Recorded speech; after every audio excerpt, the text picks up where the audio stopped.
पवित्र बाइबल जीवन देने वाली पुस्तक हिंदी ऑफिशियल यूट्यूब चैनल में आपका स्वागत है।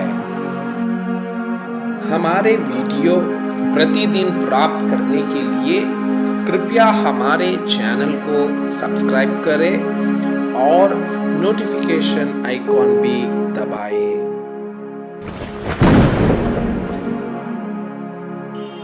आज का पवित्र बाइबल पाठ दूसरा इतिहास के पुस्तक अध्याय 21। अंत में यहोशापात अपने पुरखाओं के संग सो गया और उसको उसके पुरखाओं के बीच दाऊदपुर में मिट्टी दी गई और उसका पुत्र यहोराम उसके स्थान पर राज्य करने लगा। यहूदा में यहोराम का राज्य। उसके भाई ये थे जो यहोशापात के पुत्र थे, अर्थात अजर्या, यहीएल, जकर्या, अजर्या, मिकाएल और शपनिया। ये सब इज़राइल के राजा यहोशापात के पुत्र थे।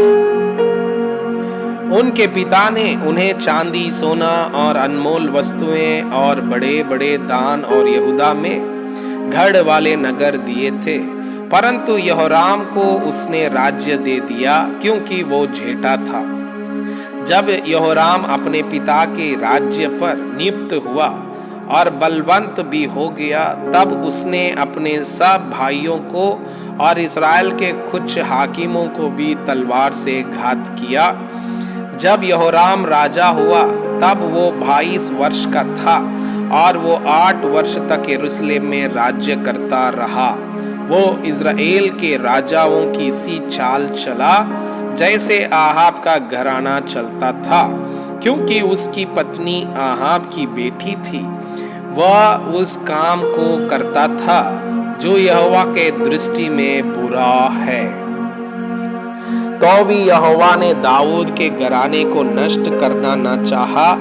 यह उस वाचा के कारण था जो उसने दाऊद से बांधी थी, उस वचन के अनुसार था जो उसने उसको दिया था कि मैं ऐसा करूंगा कि तेरा और तेरे वंश का दीपक कभी ना बुझेगा। उसके दिनों में एदोम ने यहूदा की अधीनता छोड़कर अपने ऊपर एक राजा बना लिया। तब यहोराम अपने हाकिमों और अपने सब रथों को साथ लेकर उधर गया और रथों के प्रधानों को मारा। यों एदोम यहूदा के वश से छूट गया और आज तक वैसा ही है। उसी समय लिब्ना ने भी उसकी अधीनता छोड़ दी। यह इस कारण हुआ कि उसने अपने पितरों के परमेश्वर यहोवा को त्याग दिया था। उसने यहूदा के पहाड़ों पर ऊंचे स्थान बनाए और यरूशलेम के निवासियों से व्यभिचार कराया और यहूदा को बहक दिया। तब एलिय्याह नबी का एक पत्र उसके पास आया। तेरे मूल पुरुष दाऊद का परमेश्वर यहोवा यों कहता है कि तू जो ना तो अपने पिता यहोशापात की लीक पर चला है और न यहूदा के राजा आसा की लीक पर, वरन इस्राएल के राजाओं की लीक पर चला है और आहाब के घराने के समान यहूदियों और यरूशलेम के निवासियों से व्यभिचार कराया है और अपने पिता के घराने में से अपने भाइयों को जो तुझसे अच्छे थे घात किया है। इस कारण यहोवा तेरी प्रजा, पुत्रों, स्त्रियों और सारी संपत्ति को बड़ी मार से मारेगा। तो अंतड़ियों के रोग से बहुत पीड़ित हो जाएगा, यहाँ तक कि उस रोग के कारण तेरी अंतड़ियां प्रतिदिन निकलती जाएगी। तब यहोवा ने फिलिस्तियों को और कूशियों के पास रहने वाले अरबियों को यहोराम के विरुद्ध उभारा। वे यहूदा पर चढ़ाई करके उस पर टूट पड़े और राजभवन में जितनी संपत्ति मिली उस सबको और राजा के पुत्रों और स्त्रियों को भी ले गए यहाँ तक कि उसके छोटे बेटे यहोआहाज को छोड़ उसके पास कोई भी पुत्र ना रहा। इन सब के बाद यहोवा ने उसे अंतड़ियों के असह्य रोग से पीड़ित कर दिया। कुछ समय के बाद अर्थात 2 वर्ष के अंत में उस रोग के कारण उसकी अंतड़ियां निकल पड़ी और वो अत्यंत पीड़ित होकर मर गया।